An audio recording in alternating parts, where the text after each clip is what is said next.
ഭഗവാൻ Sreeraman B J പിക്കാരുടെ തറവാട്ട് സ്വത്ത് പോലെയാണ് ചിലരുടെ വാക്കുകൾ കേൾക്കുമ്പോൾ നമുക്ക് തോന്നുന്നത്. എന്നാൽ സത്യത്തിൽ അങ്ങനെയാണ്.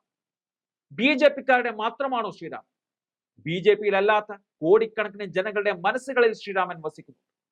യഥാർത്ഥ ശ്രീരാമനും ബി ജെ പിയുടെ ശ്രീരാമനും രണ്ടും രണ്ടാണ് എന്നതാണ് കർണാടക മുഖ്യമന്ത്രി സിദ്ധരാമയ്യ പറഞ്ഞത്.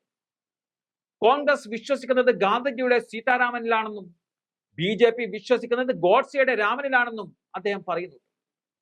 താൻ ശ്രീരാമന്റെ ശിഷ്യനാണെന്നും ഗ്രാമത്തിൽ 2 ക്ഷേത്രങ്ങൾ നിർമ്മിച്ചിട്ടുണ്ടെന്നും അദ്ദേഹം പറയുന്നു. പാകിസ്ഥാൻ സിന്ദാബാദ് മുദ്രാവാക്യം വിളിച്ചവരെ അറസ്റ്റ് ചെയ്യാൻ കഴിയാത്ത കോൺഗ്രസ് സർക്കാർ രാജിവെക്കണം എന്നാവശ്യപ്പെട്ട് ബി ജെ പിയും ജെ ഡി എസും നടത്തുന്ന പ്രതിഷേധത്തിനിടെയായിരുന്നു സിദ്ധരാമയ്യയുടെ ഈ പ്രതികരണം. മഹാത്മാഗാന്ധിയുടെ സീതാരാമനിൽ കോൺഗ്രസും ഗോഡ്സെയുടെ രാമനിൽ ബി ജെ പിയും വിശ്വസിക്കുന്നു. അതാണ് ബി ജെ പിയും കോൺഗ്രസും തമ്മിലുള്ള വ്യത്യാസം. അവർക്കൊരിക്കലും രാജ്യസ്നേഹമില്ലായിരുന്നു. സ്വാതന്ത്ര്യ സമരകാലത്ത് ബ്രിട്ടീഷുകാർക്കൊപ്പമായിരുന്നു അവർ എന്നും സിദ്ധരാമയ്യ പറയുന്നു. നരേന്ദ്രമോദിയുടെ മുന്നിൽ സംസാരിക്കാൻ ധൈര്യമില്ലാത്തവരാണ് സംസ്ഥാനത്തെ ബി ജെ പി നേതാക്കൾ. ബി ജെ പിക്കാരുടെ തലക്കുള്ളിൽ തലച്ചോറിൽ തലശൂന്യമാണ്. അവർ രാമായണമോ മഹാഭാരതമോ വായിച്ചിട്ടില്ല. മറ്റുള്ളവർ പറയുന്നത് കേൾക്കുക മാത്രമാണ് അവർ ചെയ്യുന്നതെന്നും സിദ്ധരാമയ്യ കുറ്റപ്പെടുത്തുന്നു.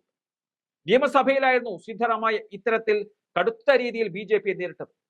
സിദ്ധരാമയ്യ മറുപടി പറഞ്ഞു തുടങ്ങുമ്പോഴേ ജയ് മോദി, ജയ് മോദി, ജയ് ശ്രീറാം എന്നൊക്കെ വിളിച്ചുകൊണ്ട് B J P M L എമാർ പ്രസംഗം തടസ്സപ്പെടുത്താൻ ശ്രമിച്ചിരുന്നു. എന്നാൽ സിദ്ധരാമയ്യ ജയ് സീതാറാം എന്ന് വിളിച്ചുകൊണ്ടാണ് ബി ജെ പിയെ സഭയിൽ നേരിട്ടത്.